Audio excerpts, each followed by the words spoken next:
this is our 7th lecture on the topic, that is chapter number 15, structure of atoms and nuclei. And today we are deriving a derivation for wavelength of spectral line.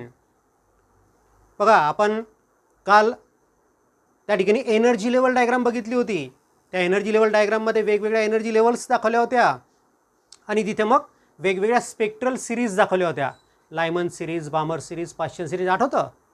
मग त्या ज्या वेगवेगळ्या wavelength आहेत त्यांची wavelength किती असेल ते शोधण्यासाठी फॉर्म्युला तयार केला गेला. तो फॉर्म्युला तयार केला कोणी? रेडबर्गनी तयार केला फॉर्म्युला. त्याला रेडबर्ग फॉर्म्युला म्हणतात. आणि तो कशा प्रकारे डिराईव्ह केला गेला, त्यासाठी कोणता बेस वापरला गेला त्याकडे आता व्यवस्थित लक्ष ठेवा. त्याच्या पहिले tell me the 3 postulates of Bohr. बोहरचे तिन्ही पॉस्ट्युलेट सांगा. पहिलं, the electron revolves in a circular orbit around the nucleus and the necessary centripetal force is provided by the electrostatic force of attraction between nucleus and electron. पहिलं postulate आठवतं. Second postulate, the electron can revolve in those orbits only for which its angular momentum is integral multiple of h upon twice pi. आठवलं second postulate. या दोन postulateचा आपण वापर केला होता आणि रेडियस ऑफ बोहर ऑर्बिट काढली होती, velocity of electron in Bohr orbit काढली होती, energy of electron in Bohr orbit काढली होती. आठवतं, दोन्ही पॉस्ट्युलेट्सचाच फक्त आपण वापर केला होता. आणि तिसरा पॉस्ट्युलेट काय होतं? What was third postulate? When electron jumps from higher energy orbit to lower energy orbit, then only there is emission of energy in the form of photon, and that photon has energy how much? The difference in the energies of the two orbits. व्यवस्थित लक्ष द्या. जेव्हा electron बाहेरच्या ऑर्बिटमधनं आतल्या ऑर्बिटमध्ये, आतल्या ऑर्बिटमधून बाहेर नाही, बाहेरच्या ऑर्बिटमधनं आतल्या ऑर्बिटमध्ये म्हणजेच हायर एनर्जी ऑर्बिटमधनं लोअर एनर्जी ऑर्बिटमध्ये जेव्हा जंप करेल तेव्हाच तो इलेक्ट्रॉन एनर्जी लॉस करेल. Otherwise there is no loss of energy by the electron. Point व्यवस्थित लक्षात ठेवा. जेव्हा तो बाहेरच्या ऑर्बिटमधनं आतल्या ऑर्बिटमध्ये जंप करेल तेव्हाच तो फक्त एनर्जी लॉस करेल, आणि तेव्हा जी एनर्जी लॉस करेल ती लॉस करेल in the form of photon. की ज्या फोटॉनची एनर्जी किती असेल तर ह्या बाहेरच्या ऑर्बिटची एनर्जी आणि आतल्या ऑर्बिटची एनर्जी यांच्या एनर्जी डिफरन्स एवढी. ठीक आहे. हे तिसरं पॉस्ट्युलेट आपल्याला माहिती आहे आणि याच तिसऱ्या पॉस्ट्युलेटचा वापर करून आपण आजचं डेरिव्हेशन फॉलो करणार आहे किंवा परफॉर्म करणार आहे. ओके, बघा आता व्यवस्थित लक्ष द्या. Let the electron jumps from higher energy orbit to lower energy orbit. So let us consider the electron jumps from mth orbit to nth orbit. mth orbit to nth orbit. आता mth म्हणजे हे outer आणि nth means inner. बाहेरच्या ऑर्बिटमधनं आतल्या ऑर्बिटमध्ये समजा तो jump झाला, काय होईल? According to third postulate there will be emission of a photon having energy h nu. त्या ठिकाणी फोटॉन बाहेर पडेल, त्याची एनर्जी किती असेल? h new. आणि ही एनर्जी किती असेल? तर ही एनर्जी असेल the difference in the energies of the two orbits. त्या दोन ऑर्बिटच्या एनर्जीमधला डिफरन्स. ओके, ह्या कॉन्सेप्ट आपल्याला माहिती आहे. म्हणून थर्ड पॉस्ट्युलेटनुसार ही स्टेप आपल्याला लिहिता आली. Now put the values of energy of mth orbit and energy of nth orbit in this equation. So energy of electron in mth orbit, what is formula? कालच आपण डेरिव्हेशन घेतलंय. So it is minus energy negative असते. Negative का असते? कारण की electron हा bound असतो न्यूक्लियस सोबत, म्हणून एनर्जी टोटल एनर्जी निगेटिव्ह असते. So minus me e⁴ z² upon 8 epsilon naught square h² m².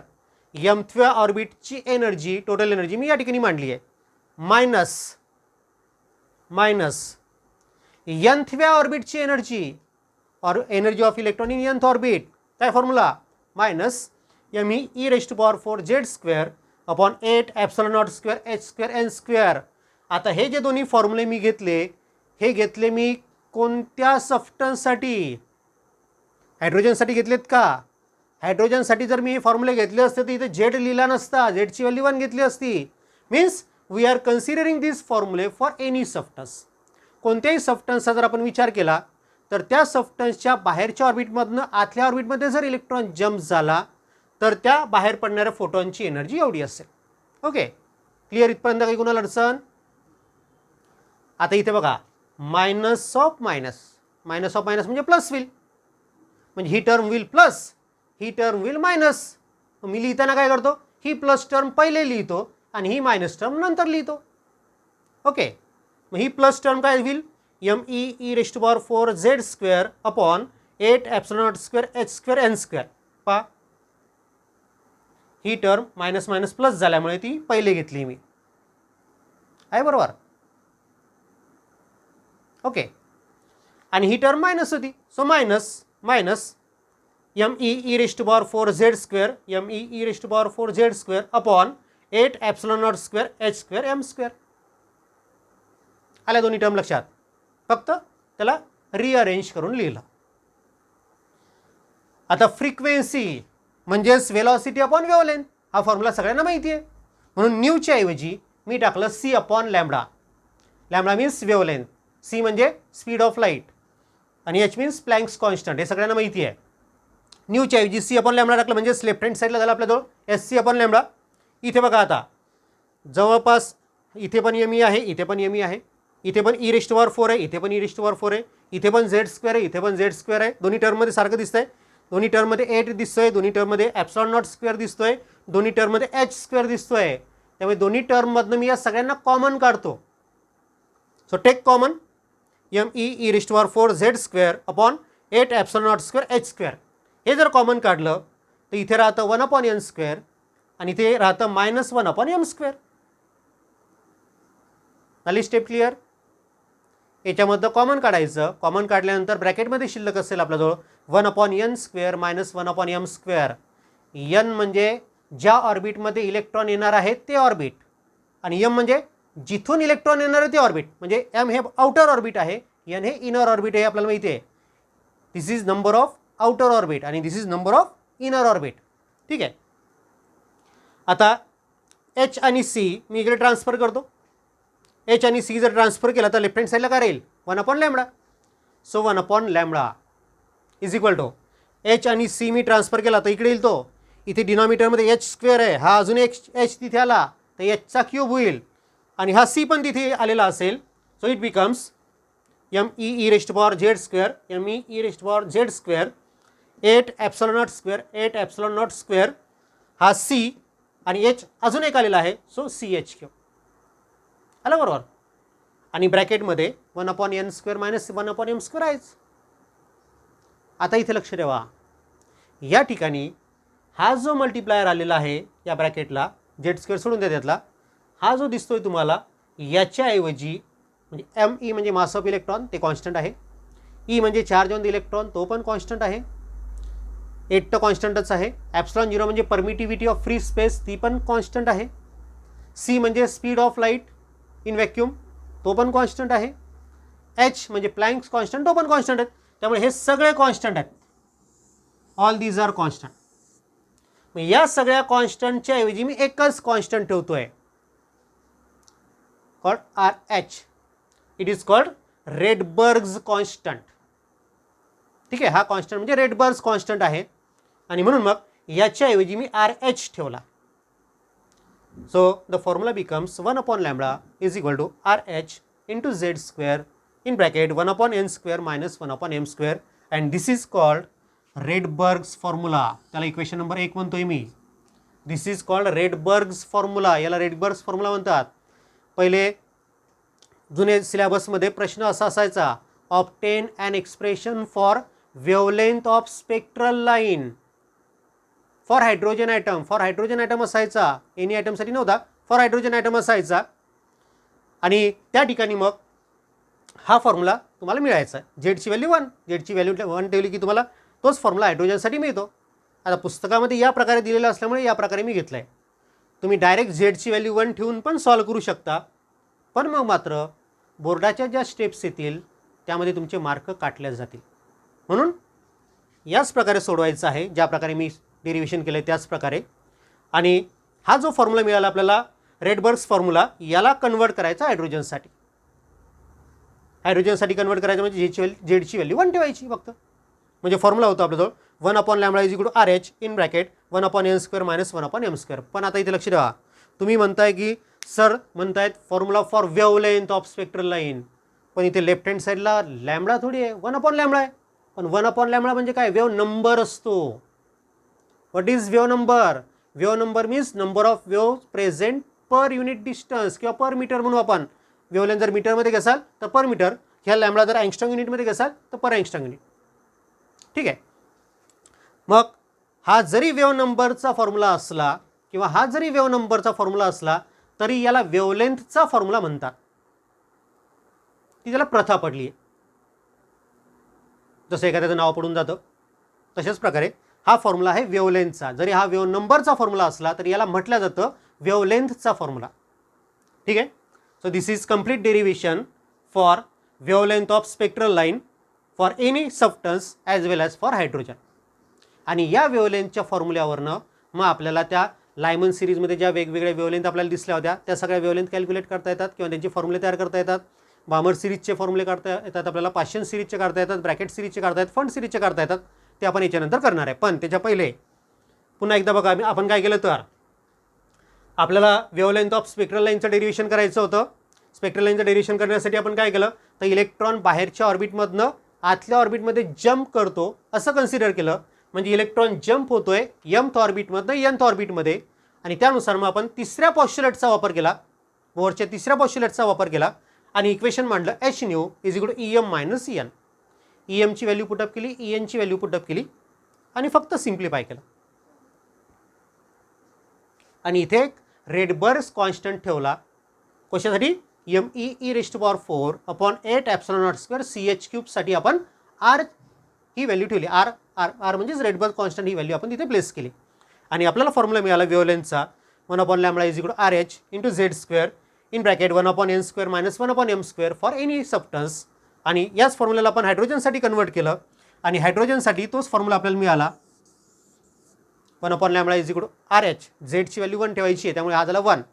So RH ब्रॅकेटच्या बाहेर फक्त RH राहील आणि in bracket 1/n² - 1/m². So this is complete derivation for wavelength of spectral line. सांगा आता पहिलं derivation केलं होतं आपण रेडियसचं. त्या डेरिव्हेशनमध्ये काय केलं होतं आठवतं का? स्टेप आठवतात का? 4 स्टेप होत्या. सेकंड डेरिव्हेशन केलं होतं व्हेलॉसिटीचं, 2च स्टेप होत्या. तिसरं डेरिव्हेशन होतं एनर्जीचं. त्यात कायनेटिक एनर्जी काढली होती, पोटेन्शियल एनर्जी काढली होती, मग टोटल एनर्जी काढली होती. ठीक आहे. आणि चौथं डेरिव्हेशन आहे 3 मार्काचं महत्त्वाचं हे wavelength of spectral line. Step wise लक्षात ठेवा डेरिव्हेशन. कोणत्या डेरिव्हेशनमध्ये कोणती स्टेप फॉलो करायची, ॲटोमॅटिक तुमच्या डेरिव्हेशनच्या शेवटच्या स्टेपपर्यंत पोहोचाल. ओके. इथपर्यंत काही अडचण कोणाला? काही अडचण असेल तर कॉमेंटमध्ये टाकत चला. The wavelength for spectral line in hydrogen atom is given by this particular formula called Rydberg's formula and it is 1/λ = RH means Redberg's constant in bracket 1/n² - 1/m². n is the inner orbit and m is the outer orbit. म्हणजे mth ऑर्बिटमध्ये electron nth ऑर्बिटमध्ये येणार आहे. नाव आता energy level diagram आठवा. Energy level डायग्राममध्ये आपण Lyman series, Balmer series, Paschen series ह्या बघितल्या होत्या. लायमन सिरीज कोणाला म्हटलं होतं आपण? What series or what wavelength or what group of wavelength is called Lyman series? The group of wavelength when electron transit from outer orbit to first orbit. जेव्हा electron बाहेरच्या ऑर्बिटमधनं पहिल्या ऑर्बिटमध्ये ट्रान्झिट होईल त्यावेळेस ज्या ग्रुप ऑफ वेवलेंथ बाहेर पडतील त्या सगळ्या वेवलेंथच्या ग्रुपला लायमन सिरीज असं म्हटलेलं आहे. हे आपल्याला माहिती आहे. मग आता या लायमन सिरीजसाठी पहिला मेंबर कोणता? What is first member? When the electron transit from second orbit to first orbit, this is first member of Lyman series.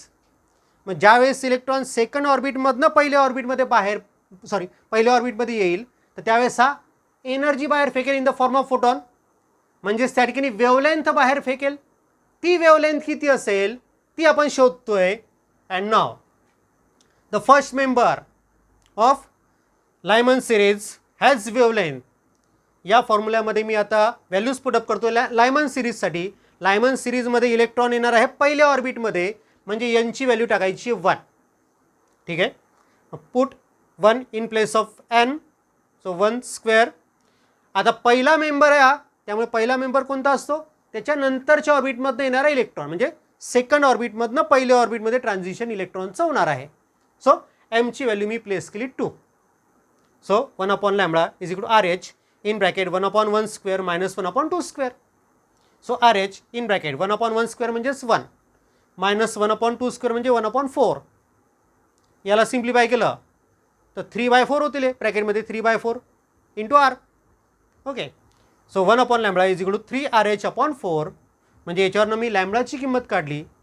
The wavelength of this line for this particular transition wavelength is 4 upon 3RH. ठीक आहे. And this is the longest wavelength of this series. Lyman सिरीजची सगळ्यात longest wavelength आहे. First मेंबरची wavelength सगळ्यात longest असते प्रत्येक सिरीजसाठी, लक्षात ठेवा. Now second member of Lyman series is when the electron transit from third orbit to second orbit, third orbit to first orbit.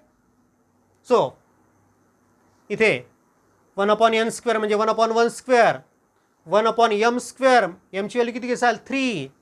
इथे 3चा स्क्वेअर घ्यावा लागेल. 3चा स्क्वेअर म्हणजे इथे 9 होईल, म्हणजे हे होईल 8/9. बरोबर आहे. सो 9 अपॉन 8RH असं आपल्याला त्या ठिकाणी वेवलेंथ मिळेल सेकंड मेंबरची. ठीक आहे, सेकंड मेंबरसाठी तयार केलं मी. तसंच थर्ड मेंबरची काढता येईल तुम्हाला. थर्ड मेंबर कोणता, when electron transit from fourth orbit to first orbit. This is third member of this Lyman series. मग तिथे काय घेसाल, यांची व्हॅल्यू 1च, 1 अपॉन 1 स्क्वेअर, कारण की पहिल्या ऑर्बिटमध्ये इलेक्ट्रॉन येतो आहे. कोणत्या ऑर्बिटमधून, चौथ्या. So it is 4 square, that is 16. So it is 15/16 RH, म्हणजेच it becomes 16/15 RH. बघा, वेगवेगळे लाईनच्या वेवलेंथ आपल्याला मिळत आहेत. हे फॉर्म्युले तुम्हाला कामात पडतील तुमच्या नीट JEE MSc साठी. आपल्या सिलेबसमध्ये फॉर्म्युले नाही दिलेत, मी तयार करतोय तुमच्या माहितीसाठी. हे एक्स्ट्रा नॉलेज आहे तुमच्यासाठी. वेगवेगळे तुम्हाला वेवलेंथ मिळत आहेत वेगवेगळ्या लाईन्सच्या. मग आता ही सगळ्यात लॉंगेस्ट वेवलेंथ जर आहे, पहिल्या मेंबरची वेवलेंथ जर सगळ्यात लॉंगेस्ट आहे, तर सगळ्यात शॉर्टेस्ट वेवलेंथ कोणाची असेल, सगळ्यात शेवटच्या मेंबरची. सगळ्यात शेवटचा मेंबर म्हणजे कोणता, की जो इलेक्ट्रॉन इन्फायनाईट ऑर्बिटमधनं येतोय पहिल्या ऑर्बिटमध्ये. सो द लास्ट मेंबरची वेवलेंथ ऑफ लास्ट मेंबर, और इट इज शॉर्टेस्ट वेवलेंथ. आणि शॉर्टेस्ट वेवलेंथला अजून एक नाव आहे, त्याला म्हणतात series limit. Series limit of that Lyman series. ती किती असेल ती बघा. आता इलेक्ट्रॉन येतो इन्फायनाईट ऑर्बिटमधनं पहिल्या ऑर्बिटमध्ये, म्हणजे एनची व्हॅल्यू घ्या 1 आणि एमची व्हॅल्यू घ्या infinity. So 1 upon lambda is equal to RH. याच फॉर्म्युल्यामध्ये किमती टाकतोय आपण RH. 1 अपॉन n स्क्वेअर म्हणजे 1 upon 1 square minus 1 upon m square. m हा इन्फिनिटी आहे, पण 1 अपॉन इन्फिनिटी म्हणजे 0 असतं. सो 1 मायनस 0, 1 मायनस 0 म्हणजेच काय झालं, 1 upon lambda is equal to RH. 1 upon lambda is equal to RH झाला, म्हणजे लॅम्बडा किती होईल 1 upon RH. And this is the minimum wavelength of Lyman series. आता 1 हा ज्या ऑर्बिटमध्ये इलेक्ट्रॉन येतोय त्याचा नंबर होता, त्याला आपण n म्हटलं होतं. तर याला असं पण लिहिता येतं का पहा, nचा स्क्वेअर म्हणजे 1चा स्क्वेअर म्हणजे 1 अपॉन RH आहे. बरोबर, ठीक आहे. म्हणजे लायमन सिरीजचा जर आपण विचार केला तर लायमन सिरीजच्या ज्या वेवलेंथ आहेत त्या केव्हा इमिट होतात हायड्रोजन ॲटममधनं, जेव्हा हायड्रोजन ॲटममध्ये इलेक्ट्रॉन हा बाहेरच्या ऑर्बिटमधनं पहिल्या ऑर्बिटमध्ये ट्रान्झिट होईल त्याच वेळेस. डायरेक्ट पहिल्या ऑर्बिटमध्ये, 7व्यामधून पहिल्यामध्ये, 4थ्यामधून पहिल्यामध्ये, 3ऱ्यामधून पहिल्यामध्ये अँड सो ऑन. तर लायमन सिरीज ही जी लायमन सिरीज आहे याची ज्या वेवलेंथ मिळतात, हे कॅल्क्युलेशन केल्यानंतर तुम्हाला वेवलेंथ मिळतील. तर ह्या मिळतात तुम्हाला अल्ट्रा व्हायोलेट रिजनमध्ये. स्पेक्ट्रम माहिती तुम्हाला, अल्ट्रा व्हायोलेट रिजनमध्ये ह्या वेवलेंथ तुम्हाला दिसते. So this is all about Lyman series. Lyman सिरीजचा वेवलेंथचा जनरल फॉर्म्युला काय होईल, पहिल्या मेंबरची वेवलेंथ किती, nthव्या मेंबरची वेवलेंथ किंवा लास्ट मेंबरची वेवलेंथ किती, असं तुम्हाला त्या ठिकाणी तयार करता येत. नाव the second series is बामर series. And for obtaining the wavelength of Balmer series, Again we consider the same formula. 1 upon lambda is equal to RH in bracket 1 upon n square minus 1 upon m square. Now tell me, what are the members of Balmer series, or which are the members of Balmer series? आठवतं? When electron transit from outer orbit to second orbit, then the wavelengths obtained are members of Balmer series. म्हणजे जेव्हा electron बाहेरच्या ऑर्बिटमधनं second ऑर्बिटमध्ये transit होईल त्यावेळेस ज्या सगळ्या wavelength आपल्याला मिळतील त्या सगळ्या वेव्हलेंथ आहेत कोणाच्या मेंबर्स? बामर सिरीजच्या. So first member of Balmer series,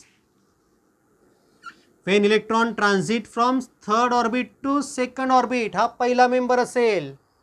मग या फर्स्ट मेंबरसाठी वेव्हलेंथ काय असेल? हाच फॉर्म्युला आपण यूज करतोय for Balmer series.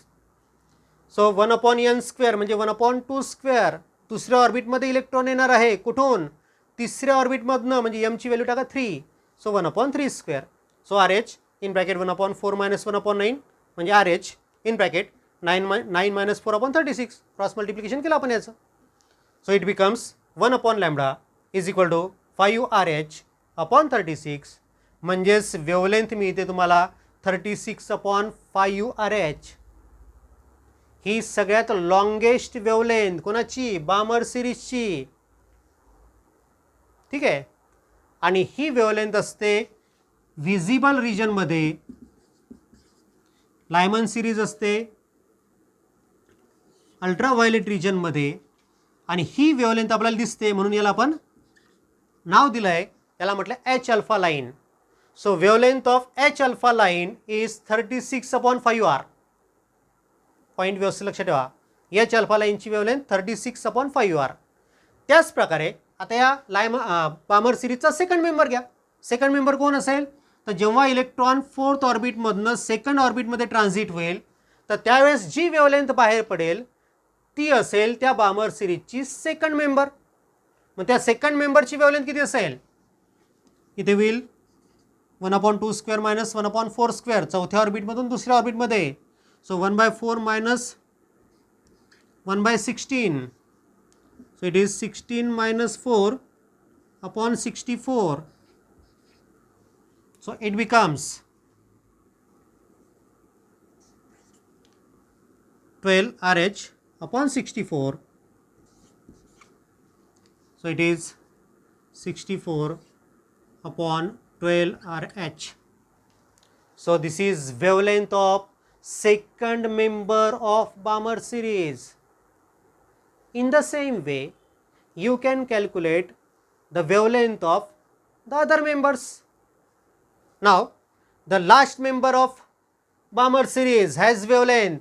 That wavelength is shortest wavelength of that series. आणि ती किती असेल? पहा पुन्हा.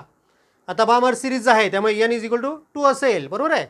So 1 upon formulas 1 upon lambda is equal to RH 1 upon 2 square minus 1 upon infinity square.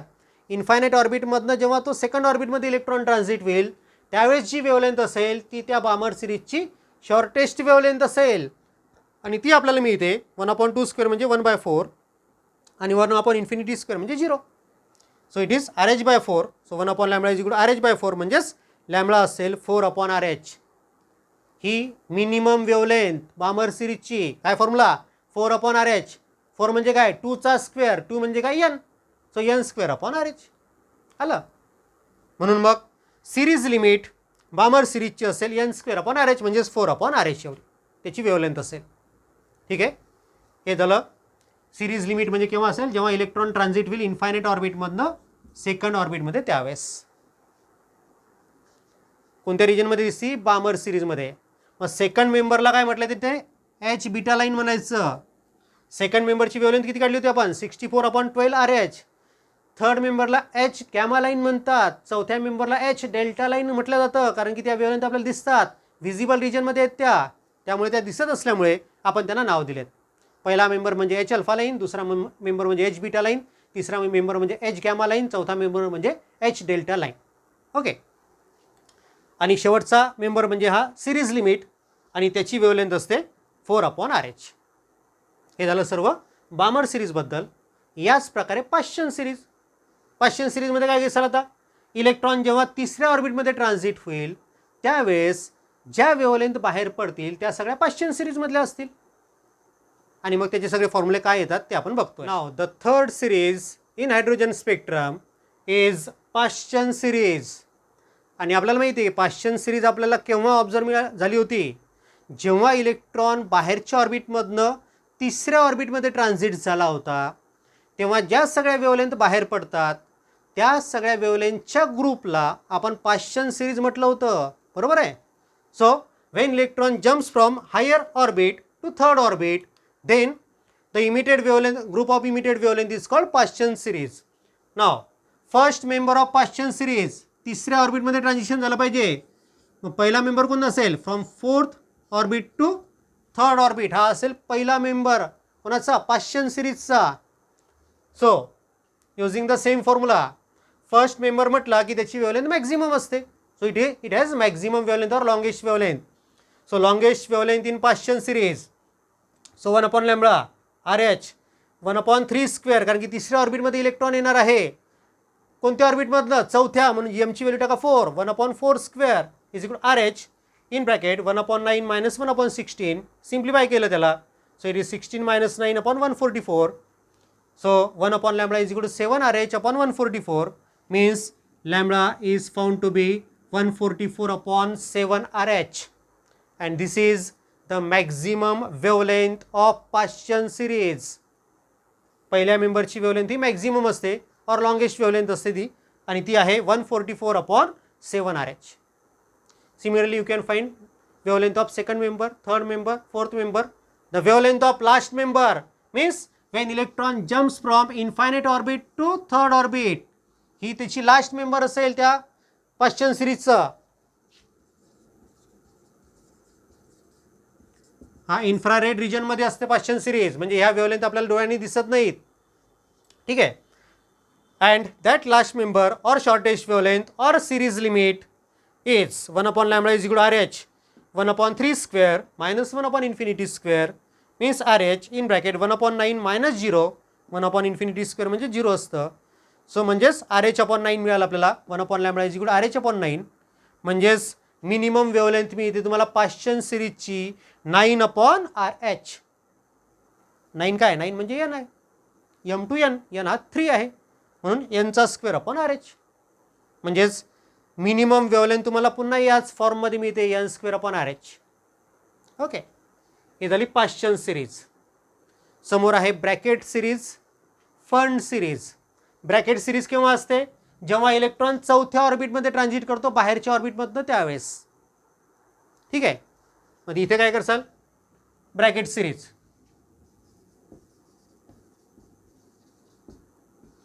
n is equal to 4 m काय 5 6 so on up to infinity. Bracket सिरीजसाठी n ची value 4 घ्यायची, m ची व्हॅल्यू 5 घ्यायची, नंतर 6 पहिला मेंबर म्हणजे 5 m ची व्हॅल्यू, सेकंड मेंबर म्हणजे m ची व्हॅल्यू 6, थर्ड मेंबर म्हणजे m ची व्हॅल्यू 7 अँड सो ऑन. आणि नंतरची सिरीज होती फंड सिरीज. पी हा सफरेस आहे हां, फंड सिरीज. आणि फंड सिरीजसाठी n ची व्हॅल्यू असेल 5, म्हणजे जेव्हा इलेक्ट्रॉन बाहेरच्या ऑर्बिटमधनं 5व्या ऑर्बिटमध्ये ट्रान्झिट करतील तर त्यावेळेस ज्या वेव्हलेंथ बाहेर पडतील त्या वेव्हलेंथच्या ग्रुपला काय म्हणायचं आहे, Pfund series. So n is equal to 5 आणि m काय असेल, मग m असेल 6 पहिल्या मेंबरसाठी, m असेल 7 दुसऱ्या मेंबरसाठी, आणि इन्फिनिटी असेल लास्ट मेंबरसाठी म्हणजे सिरीज लिमिटसाठी. याच व्हॅल्यू याच्यामध्ये टाकायच्या फॉर्म्युल्यामध्ये तुम्हाला वेगवेगळ्या वेव्हलेंथ मिळतील. ओके, म्हणजे तुम्हाला आता याच्यामध्ये काय काय लक्षात ठेवायचं आहे की ज्यावेळेस तुम्ही हायड्रोजन ॲटममधनं बाहेर पडणारी एनर्जी ऑब्झर्व करता तर त्यावेळेस आपल्याला वेगवेगळ्या वेव्हलेंथ दिसतात. पॉईंट व्यवस्थित लक्षात ठेवा. सगळ्याच्या सगळ्या म्हणजे बँड स्पेक्ट्रा दिसत नाही आपल्याला, वेव्हलेंथच्या लाईन्स दिसतात, ठराविक वेव्हलेंथच दिसतात. सगळ्याच्या सगळ्या वेव्हलेंथ दिसत नाहीत. ठराविक वेव्हलेंथच का दिसतात, तर त्यासाठी बोहरचं तिसरं पॉस्च्युलेट. बोहरच्या तिसऱ्या पॉस्च्युलेटमध्ये काय म्हटलं आहे की जेव्हा इलेक्ट्रॉन ट्रान्झिट होईल बाहेरच्या ऑर्बिटमधनं आतल्या ऑर्बिटमध्ये त्याच वेळेस फक्त तो एनर्जी इमिट करेल, बरोबर आहे. आणि म्हणून मग त्यानुसार आपण बघितलं तर मग ह्या वेगवेगळ्या वेव्हलेंथ आपल्याला मिळाल्या, म्हणजे Lyman series, Balmer series, Paschen series, ह्या सगळ्या वेव्हलेंथ आपल्याला शोधता आल्या. म्हणजे प्रॅक्टिकली जे आपल्याला दिसून राहिलं लाईन स्पेक्ट्रा, तो पूर्ण लाईन स्पेक्ट्रा या फॉर्म्युल्याने तुम्हाला व्हेरीफाय करता आला. या फॉर्म्युल्याने पूर्ण तो लाईन स्पेक्ट्रा व्हेरीफाय करता आला. हे या फॉर्म्युल्याचं इम्पॉर्टन्स आहे. हा आहे रेडबर्ग्स फॉर्म्युला. ठीक आहे, हे त्याचं इम्पॉर्टन्स की याच्या सहाय्याने तुम्हाला सगळ्या स्पेक्ट्रल लाईन्सच्या वेवलेंथ शोधता येतात हायड्रोजन स्पेक्ट्रासाठी किंवा कोणत्याही सब्स्टन्ससाठी. ओके, कारण इथे जर झेड टाकलं तुम्ही RH इंटू झेड स्क्वेअर, तर तुम्हाला कोणत्याही सब्स्टन्समधनं बाहेर पडणाऱ्या ज्या वेवलेंथ आहेत त्या सगळ्यांचं कॅल्क्युलेशन करता येतं. एक 3 मार्काचं महत्त्वाचं डेरिव्हेशन आहे expression for wavelength of spectral line for hydrogen atom. आता डायरेक्ट हायड्रोजन ॲटमसाठी यांनी कॅल्क्युलेशन नाही केलं पुस्तकामध्ये, ती इनडायरेक्ट केलं आहे. एनी सब्स्टन्ससाठी फॉर्म्युला तयार केला आणि नंतर मग त्याला हायड्रोजन ॲटमसाठी तो फॉर्म्युला त्यांनी कन्वर्ट केलेला आहे आणि त्याच मेथडने आपण घेतो आहे. जुन्या सिलेबसमध्ये एक वेगळी मेथड होती, डायरेक्ट हायड्रोजनसाठी तो फॉर्म्युला तयार करता येत होता. पण नवीन सिलेबसनुसार मात्र पहिले तुम्हाला एनी सब्स्टन्ससाठी तो फॉर्म्युला तयार करावा लागतो आणि नंतर हायड्रोजन ॲटमसाठी. त्यामुळे त्याच मेथडने आपल्याला जावं लागेल. ठीक आहे, बघा आता काय म्हटलं आहे. For any substance when electron jumps from high energy orbit to low energy orbit it emits energy in the form of photon. बरोबर आहे. Let the electron jumps from mth orbit to nth orbit. m हे बाहेरचं orbit आहे आणि n हे आतलं orbit आहे. बघा m ग्रेटर दॅन n म्हटलेलं आहे.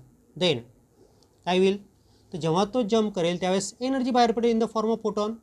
फोटॉनची एनर्जी किती असते h न्यू, आणि ती किती असेल तर ती असेल त्या दोन एनर्जी लेवलच्या डिफरन्स एवढी. So TEM minus TEN. त्या दोन्ही व्हॅल्यूज आपण प्लेस केल्या. Energy of electron in mth orbit काय असते, minus m Z square e⁴/8 epsilon not square h square m square minus TEN nth ऑर्बिटची energy minus me Z square e⁴ पाहिजे sorry e⁴/8 epsilon not square h square n square. So it becomes me. आता आपण या दोन्हीमधनं common काढलं आहे.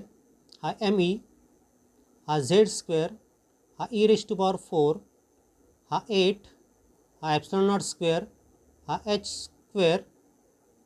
इथे राहतं -1/m square राहील इथे, आणि इथे मायनस मायनस म्हणजे +1/n स्क्वेअर राहील.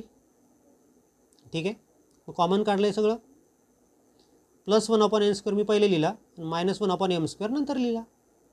One and the same thing. ठीक आहे, मग आता इथे न्यूच्या ऐवजी c/λ प्लेस केलं. So the formula becomes hc/λ is equal to me Z square e⁴/8 epsilon not square h square in bracket 1/n square minus 1/m square. आता हा h आणि c इकडे ट्रान्सफर केला. हा c आला आणि h स्क्वेअर होता, अजून एक h आला म्हणून h³ झाला. So me Z square e⁴/8 epsilon not square ch³ in bracket 1/n square minus 1/m square. पण तिथे आपण एक कॉन्स्टंट इंट्रोड्यूस केला की ज्याला रेडबर्ग कॉन्स्टंट म्हणतात, आणि तो किती असतो तर तिथे फॉर्म्युला दिला बघा ब्ल्यू कलरच्या ब्रॅकेटमध्ये. तर हा जो me Z square e⁴ Z square नाही त्याच्यामध्ये 8 epsilon नॉट स्क्वेअर ch³, याच्यासाठी हे सगळे कॉन्स्टंट असल्यामुळे याच्यासाठी हा कॉन्स्टंट घेतला आपण RH म्हणजे रेडबर्ग कॉन्स्टंट, आणि आपल्याला फॉर्म्युला मिळाला. सो 1/λ इज इक्वल टू याच्यासाठी आपण RH इंटू झेड स्क्वेअर, आणि हे ब्रॅकेट जसं होतं तसंच 1/n square minus 1/m square. याला इक्वेशन नंबर 1 म्हटलं. ठीक आहे, this is expression for wavelength of emitted spectral line when electron jumps from m to n orbit in any atom. In any atom म्हणजे कोणत्याही सब्स्टन्ससाठी हा फॉर्म्युला ॲप्लिकेबल आहे. मग आता असाच फॉर्म्युला मी तयार करतो आहे हायड्रोजनसाठी. For hydrogen the wavelength of emitted spectral line is, hydrogen म्हटलं म्हणजे झेडची व्हॅल्यू 1 टाकली मी इथे. RH इंटू झेड स्क्वेअर होता ना, म्हणून इथे झेड स्क्वेअरच्या ऐवजी 1 टाकलं. So 1/λ is equal to RH in bracket 1/n square minus 1/m square. This is expression of wavelength of spectral line emitted when electron jumps from m to nth orbit in hydrogen atom. ठीक है, this is Rydberg's formula which explain the spectral lines observed in hydrogen as well as different substances. Okay, आता त्या फॉर्म्युलाचा वापर करून आपल्याला वेगवेगळ्या सिरीजचे wavelength शोधायचे आहेत. लायमन सिरीजसाठी, बामर सिरीजसाठी, पाश्चन सिरीजसाठी, ब्रॅकेट सिरीजसाठी, फंड सिरीजसाठी सगळ्यांसाठी आपण शोधतो. पहा आता लायमन सिरीज कशाला म्हणायचं? When electron in hydrogen atom, hydrogen ॲटममध्येच Lyman series, Balmer series, Paschen series ह्या हायड्रोजन ॲटमसाठीच असणाऱ्या सिरीज आहेत, सगळ्या ॲटमसाठी नाहीत, फक्त हायड्रोजन ॲटमसाठीच. पॉईंट व्यवस्थित लक्षात ठेवा, नाहीतर मग तुम्ही म्हणसाल की लिथियममध्ये जे वेवलेंथ दिसतात मग ते लिथियममधली लायमन सिरीजची वेवलेंथ कोणती? ती तसं नाही, फक्त हायड्रोजनसाठीच लायमन सिरीज आहे, हे लक्षात घ्या. When electron in hydrogen atom jumps from higher orbit to first orbit, then the group of wavelength is Lyman series. The wavelength emitted when electron jumps from mth to nth orbit is, m to n orbit मध्ये jump झाला तर हा formula आपल्याला माहिती आहे. Lyman सिरीजसाठी काय असेल? n is equal to 1. So for Lyman series n is equal to 1, n ची व्हॅल्यू 1 प्लेस करा. So wavelength of first member of Lyman series, that is maximum wavelength, तर तिथे काय असेल? n ची व्हॅल्यू 1 असेल, m ची व्हॅल्यू किती असेल? 2 असेल. सो 1/λ1 पहिला मेंबर असल्यामुळे मी त्याला λ1 म्हटलेलं आहे. RH in bracket 1/1 square minus 1/2 square म्हणजे RH 1/1 मायनस 1/4 म्हणजे RH 1 - 1/4 म्हणजेच ब्रॅकेटमध्ये 3/4. So 1/λ1 is equal to 3 RH/4 म्हणजेच λ1 म्हणजे पहिल्या मेंबरची वेवलेंथ लायमन सिरीजमधली 4/3 RH. This is maximum wavelength in Lyman series. Wavelength therefore wavelength of second member of Lyman series, second member of Lyman series काय असेल? तर पहिल्या ऑर्बिटमध्येच ट्रान्झिशन होणार आहे. कितव्या ऑर्बिटमधनं? तिसऱ्या ऑर्बिटमधनं. सो फॉर्म्युला बिकम्स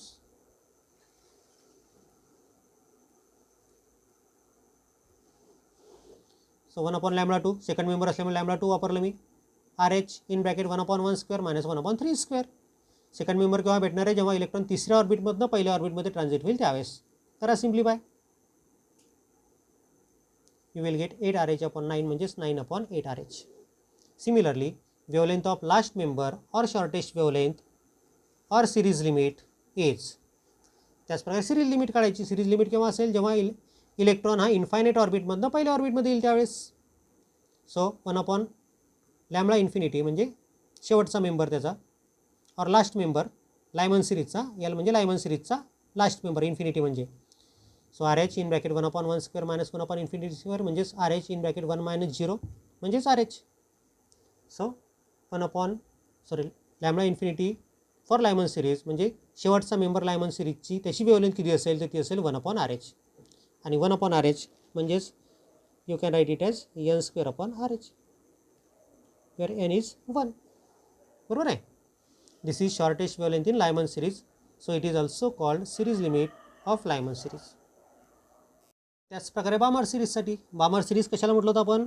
जेव्हा हायड्रोजन ॲटममध्ये इलेक्ट्रॉन बाहेरच्या ऑर्बिटमधनं सेकंड ऑर्बिटमध्ये डायरेक्ट येतो तर त्यावेळेस ज्या वेवलेंथ बाहेर पडतात त्या सगळ्या वेवलेंथच्या ग्रुपला बामर सिरीज म्हणायचं. So when electron in hydrogen atom jumps from higher orbit to second orbit, then the group of wavelength emitted is called Balmer series. The wavelength emitted when electron jumps from mth to nth orbit, काय formula? हा general formula लिहिला आपण इथे. m to nth orbit जर jump झाला तर so 1/λ is equal to RH in bracket 1/n square minus 1/m square. मग आता बामर सिरीजचा पहिला member, the wavelength of first member of Balmer series called as H alpha line, त्याला H alpha line म्हणायचं. And it is longest wavelength. या H alpha लाईनची wavelength longest असते. मग पहिला मेंबर आहे म्हणून 1/λ1 is equal to R in bracket 1/2 square minus 1/3 square. हा R म्हणजेच RH आहे. हां, R suffix H. So RH in bracket 1/4 minus 1/9. So RH is equal to 9 - 4/9 × 4 म्हणजेच 5RH/36. So λ1 is equal to 36/5R. This is maximum wavelength of Balmer series. ही पहिल्या लाईनची wavelength की जी maximum असते ती आहे. नंतर सेकंड मेंबरची wavelength. So wavelength of second member of Balmer series. आता ही सेकंड मेंबर केव्हा तयार होईल? जेव्हा इलेक्ट्रॉन जम्प करेल चौथ्या ऑर्बिटमधून दुसऱ्या ऑर्बिटमध्ये. So 1/λ2 is equal to RH in bracket 1/2 square minus 1/4 square म्हणजेच RH in bracket 1/4 minus 1/16. So it becomes 1 upon lambda is equal to 12 RH upon 64. Simplify केलेलंच आहे इथे. सो लॅम्बडा 2 म्हणजे सेकंड मेंबरची वेवलेंथ येते 64 upon 12 RH. Similarly wavelength of last member or shortest wavelength or series limit for Balmer series is. आता last member म्हणजे transition कोणतं, infinite ऑर्बिटमधनं सेकंड ऑर्बिटमध्ये, बामर सिरीज असल्यामुळे सेकंड ऑर्बिट. हां, so 1 upon lambda infinity of for Balmer series is equal to RH in bracket 1 upon 2 square minus 1 upon infinity square म्हणजेच RH in bracket 1/4 minus 0. So 1 upon lambda infinity for Balmer series is equal to RH/4. So lambda infinity for Balmer series 4 upon RH म्हणजेच n square upon RH. Here n is equal to 2. Balmer series असल्यामुळे यांची value 2. पुन्हा तोच formula त्याच फॉर्ममध्ये आहे. Shortest wavelength येते n square upon RH या फॉर्ममध्ये. This is shortest wavelength of Balmer series. It is also called as series limit of Balmer series. ठीक आहे.